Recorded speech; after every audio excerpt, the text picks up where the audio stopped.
La nature, notre mère à tous, majestueuse, divine. Que l'on le veuille ou non, elle aura toujours cette beauté inégalable. Difficile de ne pas apprécier ces gigantesques forêts de sapins enneigées en Finlande, le magnifique et vertigineux mont Cervin en Italie, ou encore les grandes dunes du Sahara.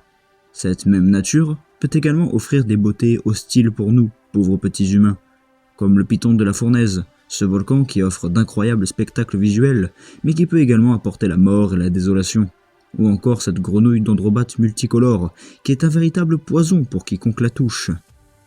Mais alors, pourquoi dit-on que c'est beau ?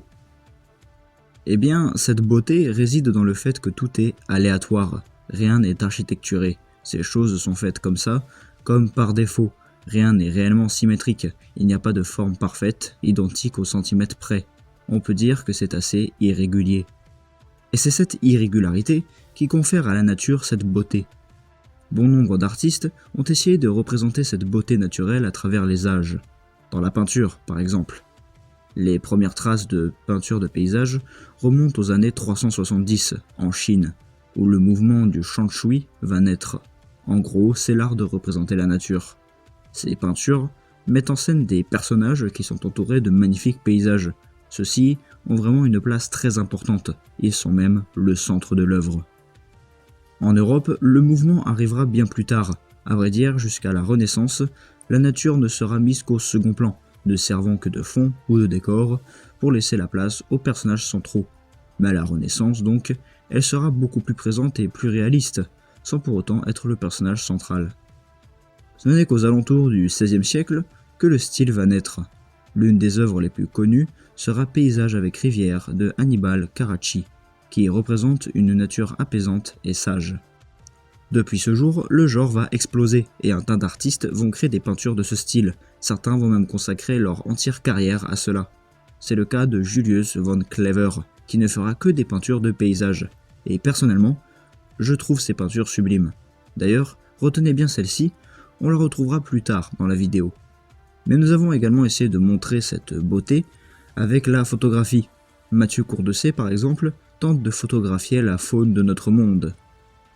La littérature l'a fait également, avec des poètes tels que Sabine Sicot et son poème Solitude, qui décrit un paysage magique dans un magnifique poème lyrique. Et évidemment, il y a les musiciens, dont le but est de créer des ambiances ou des atmosphères, qui, dans notre cas, doit nous faire penser à une belle nature. Bedřich Smetana a d'ailleurs fait un travail remarquable avec la Moldavie, un poème symphonique qui date de 1875, que je vous invite vivement à aller écouter. Mais à notre époque, je pense que le genre musical qui utilise le plus cette image de la nature, c'est le métal. Et oui, je vous mets au défi de compter les groupes qui utilisent cette imagerie naturelle, et vous verrez qu'il y en a un bon paquet. Et oui, c'est vrai qu'il y a un genre en particulier qui utilise cette imagerie plus que les autres, mais nous y reviendrons un peu plus tard. La question aujourd'hui est de savoir pourquoi ces groupes utilisent cette image pour créer leur musique, et de quelle manière ils représentent cette nature. Nous irons alors au cœur des paroles de certaines chansons, dans des contrées lointaines, pour explorer des ambiances mystiques et envoûtantes. Installez-vous confortablement et laissez-moi vous parler de tout ça dans ce nouvel épisode du Métaliseur.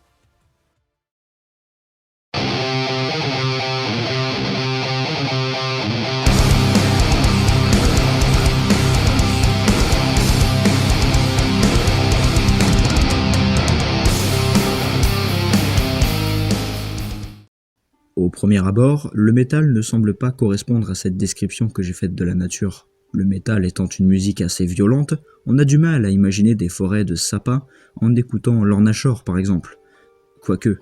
Et pourtant, elle est bien présente. Et il y a un sous-genre en particulier qui utilise à fond cette imagerie, et c'est le black metal. Le black metal est une musique sombre et violente. Et ça, la nature peut l'être aussi. C'est pour cela que ces artistes utilisent souvent la nuit et l'hiver pour créer leur musique. La nuit, le moment où toutes les peurs deviennent réalité, et l'hiver, ce moment obscur de l'année où le froid règne et est un véritable danger.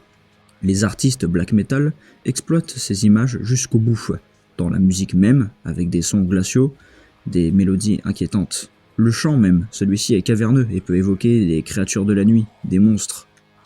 Mais là où cette imagerie atteint son sommet, c'est dans les pochettes d'albums. Quand on y voit la nature, Celle-ci est sombre et semble hostile. Elle dégage une énergie assez inquiétante, tout comme le black metal en fait. Et c'est là que les genres se différencient, car jusqu'à présent je n'ai parlé que de true black metal. Mais si l'on prend d'autres sous-genres, l'imagerie sera différente. Le black metal symphonique, épique, choisira de montrer quelque chose de plus fantaisiste, une nature mystique voire même magique. C'est le cas d'Emperor, Immortal ou Moonlight Sorcery plus récemment. Mais ce qui est sûr, c'est qu'il y aura toujours cette notion d'hostilité. Ce qu'on remarque, c'est que pour le moment la nature n'est pas l'élément principal des pochettes. Comme avec les peintures de paysages au début, elle n'est là que pour créer un décor pour les personnages. Mais à partir de la fin des années 90, un nouveau genre va apparaître, le black metal atmosphérique. Ce genre va considérablement changer les choses. La nature sera plus que mise en avant, elle deviendra le personnage principal des pochettes. Depuis, d'autres genres se sont mis à faire de même. Certains groupes de folk metal, comme Saor, ont de magnifiques pochettes avec des paysages spectaculaires. Et globalement, ce sont les deux genres qui dominent dans la manière de représenter la nature, le black atmo et le folk black. En général, ces pochettes sont assez représentatives du style de musique joué, c'est quelque chose de planant. Mais chaque groupe a sa manière de faire. Prenons le cas de Hermodr, un one-man band de black atmo créé en 2012 en Suède. Hermodr utilise une nature majestueuse. On voit de grandes montagnes, des arbres gigantesques, mention spéciale à Halloween Mountains, qui me fait péter un câble tellement je trouve ça beau. Cette pochette est d'ailleurs une peinture qui s'appelle Dans la Sierra Nevada, Californie, peinte par Albert Bierstadt. Malgré la majesté de ces paysages, ce sont souvent des ambiances froides qui rappellent l'hiver, qui collent parfaitement à la musique d'Hermodr. C'est une musique assez mélancolique et mine de rien, douce. Un autre groupe fonctionne de la même manière, si ce n'est mieux, et c'est Can Bard. Alors comme ça on parle de Can Bard, je sens que je vais me faire plaisir moi. Can Bard, un nom gallois pour un groupe suisse et dont le fondateur s'appelle Malo Sivelli, né en 1998. Il fonde Can Bard en 2016, et quand je dis groupe, en réalité c'est plus un projet solo avec des musiciens live et un batteur de studio, Dylan Watson. Et on compte déjà 3 albums, le premier en 2017, le deuxième en 2019 et le troisième en 2021. Can Bard, c'est du black metal atmosphérique, épique, teinté de musique folk et qui sent bon les montagnes et les forêts de conifères. D'ailleurs à ce propos, comme l'ami Metallizer nous parle aujourd'hui de métal et de nature, cette dernière saute immédiatement aux yeux quand on se penche sur les albums de nos amis helvètes. Déjà leur titre, que je me permets de traduire, La nature demeure silencieuse, La dernière pluie et Dévorée par le chêne. Ensuite, il y a évidemment les pochettes. Celle du dernier album en date, Devoured by the Oak, nous présente un bois au fond duquel perce une lueur ardente, indistincte. Entre ça, le titre de l'album et les paroles des chansons qui l'accompagnent, un peu plus dramatiques que ce qu'on était habitué à avoir, cette fois ça m'a l'air d'un décor assez peu accueillant, voire dangereux. J'en profite pour dire que l'illustration vient d'œuvres de Michael Hunt, lui-même inspiré de toiles du peintre Ivan Shishkin. Et ce n'est pas la première fois que Michael Hunt est crédité dans le métal un peu underground, comme avec Ahara. Avec Nature Stays Silent, c'est un paysage grandiose qui s'offre à nous. Certes peu accueillant, encore une fois, avec ses nombreux arbres éclatés et tordus comme une horde de métalleux alcoolisés qui se ruent autour d'un point d'eau, mais on a clairement affaire à une scène contemplative, apaisante, impressionnante. Et là encore, la pochette vient d'un tableau, du 19e siècle cette fois, exposé au musée de Genève.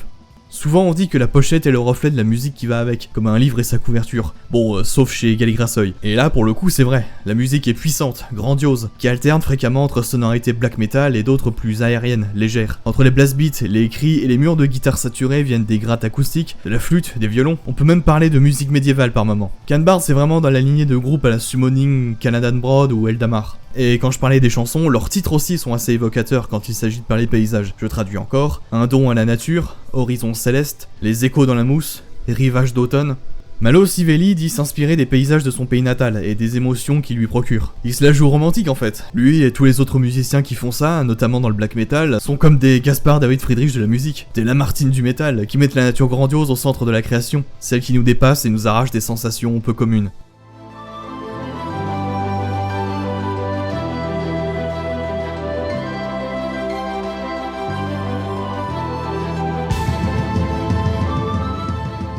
Can Bard est l'un des groupes qui illustre le mieux la nature dans le métal, jusque dans le logo. Vous le savez, le black metal a déjà une esthétique particulière. Les logos de groupe évoquent des formes assez spéciales, parfois sorties d'un autre monde. Pour Can Bard, on voit clairement le nom du groupe entouré par des racines ou des branches d'arbres. Dans le même genre, nous avons Kalamankantaja, et désolé de la prononciation, un groupe finlandais de DSBM, dépressif suicidal black metal. et plus tard du black atmosphérique. J'aime beaucoup le nouveau logo du groupe. Pour moi, il évoque des branches d'arbres avec des feuilles, ou même des fleurs. Je le trouve assez poétique. Ces logos montrent que la nature fait partie de l'âme du groupe, de la pochette d'album jusqu'au logo. Cette force divine est parfois le cœur de la musique. Du moins, elle sert d'imagerie. Maintenant, qu'en est-il des thématiques abordées ? C'est ce que nous allons voir. Tout d'abord, nous avons une première catégorie. Ce sont les groupes qui parlent directement de la nature. Et il faut avouer que finalement, il y en a assez peu dans cette catégorie. Mais il en existe. C'est le cas de Appalachian Winter. Ce groupe qui vient tout droit des États-Unis. Ils évoluent dans un black metal symphonique avec des influences folk. Les textes du groupe sont souvent centrés sur la nature elle-même. Les chansons décrivent des paysages, voire même des climats. Crystalline World, par exemple, est un morceau qui traite de l'arrivée de l'hiver. Le moment où le monde se refroidit, où la pluie gèle et devient flocon. Il montre également la dangerosité de l'hiver, avec le froid qui pourrait nous transformer en glace. Mais Appalachian Winter n'a pas fait que des chansons, comme en témoigne l'album Lake and the Mountain, Our Memories, qui est un album complètement instrumental, et qui, en plus, sort du style du groupe, vu qu'ici, ce n'est aucunement un album de black metal, pas de guitare, pas de batterie ou de basse, seulement du piano et des instruments à cordes comme des violons. Un pur album ambiant qui mélange musique épique d'aventure avec un son reposant et calme. Quand on tend les oreilles vers ce chef-d'œuvre, on ne peut que voir les grands lacs entourés de forêts. Appalachian Winter traite donc véritablement de la nature dans sa musique. Ils décrivent cette force divine en mettant en avant sa beauté, mais également sa dangerosité. Un autre groupe qui est assez connu et qui parle directement de la nature dans ses textes, c'est Gojira. Vous vous y attendiez, hein ? Gojira ne décrit pas comme a pu le faire les autres groupes précédents. Gojira parle plutôt des méfaits de l'homme sur l'environnement.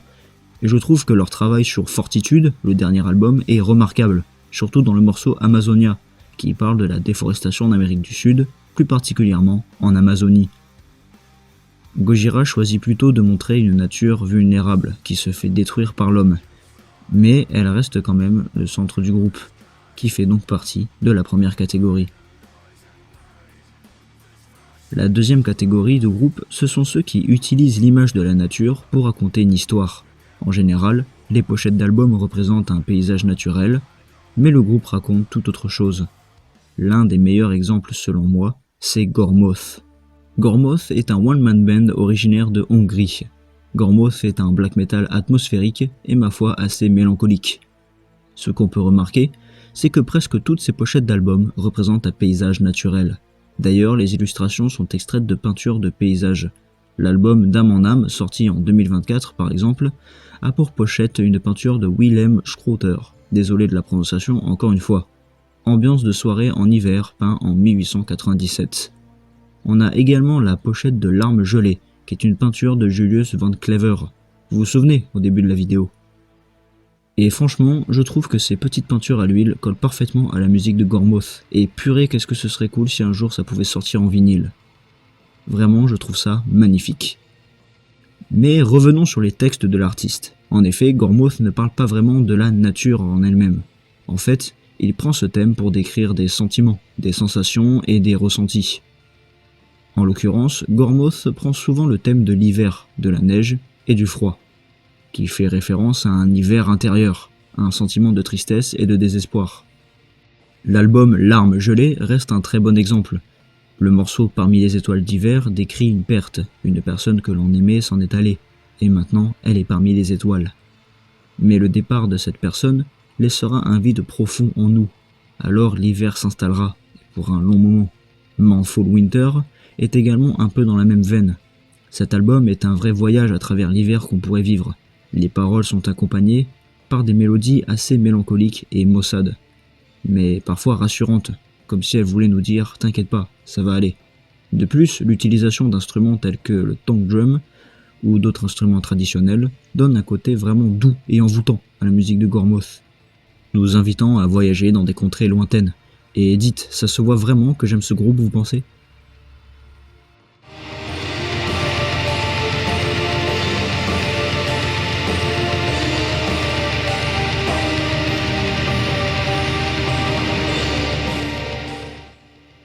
nous allons nous éloigner un peu de la scène underground pour parler de quelque chose d'un peu plus connu, Vindir. Vindir? Tu as dit Vindir? Le fruit d'un génie parti trop tôt? Encore une fois, il est question d'un projet solo plus que d'un groupe à proprement parler. Son créateur, Valfar, alias Terje Bakken, un Norvégien né en 1978 et mort tragiquement en 2004 dans le bizarre. À seulement 25 ans, il avait déjà forgé de ses mains un des plus grands noms de la scène black metal à tendance folk et païenne. Passionné de musique, d'histoire et tout particulièrement de l'histoire de sa région, il s'est dit que c'était une bonne idée de fourrer tout ça dans son projet, Vindir. Valfar, un gars éternellement jeune qui avait déjà sorti 4 albums studio, tous considérés comme des bangers. D'ailleurs, ces albums qui mettent visuellement la nature en avant, à coups de montagnes et de panoramas fantastiques, c'est aussi un moyen pour notre ami de conter l'histoire. Et ces pochettes, elles ont des origines extérieures et antérieures au métal. Celle de Likfert est une toile de Hans Gude et d'Adolf Tidman, de 1853. Likfert par Sognefjorden, excusez la prononciation douteuse, soit procession funéraire sur le Sognefjord. Pour 1184, il est question du tableau Winter at the Sognefjord de Johan Christendal, traduisez l'hiver au Sognefjord. Quant à celle de Arntor, on est sur du un petit peu plus sulfureux, puisqu'il s'agit à la base d'une affiche de propagande nazie, du temps où la Norvège était sous la tutelle d'un petit moustachu peu apprécié de YouTube. L'esthétique nordique, viking, n'est pas là juste parce que c'est le folklore local, non, c'est parce que les dignitaires de la Croix Tordue étaient passionnés d'imaginaire nordique et pseudo-païen. Et j'allais oublier la pochette du premier album, au style parfaitement étrange que je qualifierais de crépusculaire, Sognardal, qui est l'ancien nom en norvégien de la municipalité dont Valfar est natif, Sogndal, et plus précisément du village de Sognalsfjorda. Ainsi vous aurez remarqué la récurrence de ce nom en toile de fond de la discographie de Vindir. Sognefjord, Sognalsfjorda. Le Sognefjord est le plus long fjord de Norvège et passe par le Sogndal. Ce que Valfar a fait, c'est qu'il a convoqué des paysages afin de raconter d'où il vient. Toutes les paroles de Sognardal sont écrites en patois local. Alors vas-y pour comprendre ce qu'il dit, chef. J'ai pu avoir des traductions en anglais, alors on constate un vocabulaire typiquement nordique, entre des allusions guerrières, païennes, sur l'honneur, et ce qui nous intéresse le plus, sur la nature, entre les forêts, la lune, le vent, les montagnes, les fjords, la mention d'un fermier aussi.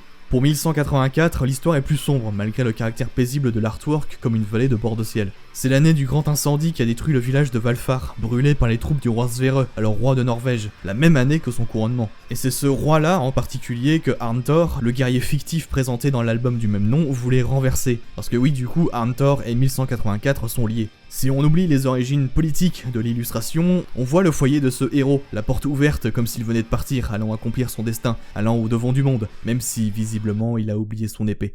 Ça fait beaucoup penser à cette image du Hobbit, avec Bilbon qui s'apprête à sortir de son confort. Idem avec ses pochettes de Blind Guardian. Ces 4 images, dans leur contexte qui est le nôtre, sont symboliques. Le monde, représenté par un paysage, par des éléments de nature, attend le héros. C'est le début d'une aventure, le début d'une histoire.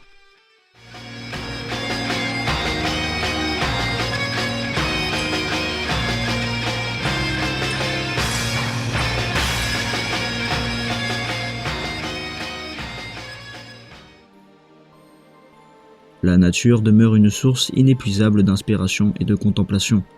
Ces artistes ont cherché à capturer la splendeur, la diversité et parfois même la cruauté de notre monde naturel. Parfois, cette nature ne sera qu'une imagerie qui servira pour de belles pochettes d'albums, mais elle peut être également le centre du groupe. Un peu à la manière des peintures de la Renaissance, elle peut servir de fond pour laisser place à des personnages qui, eux, racontent leur histoire.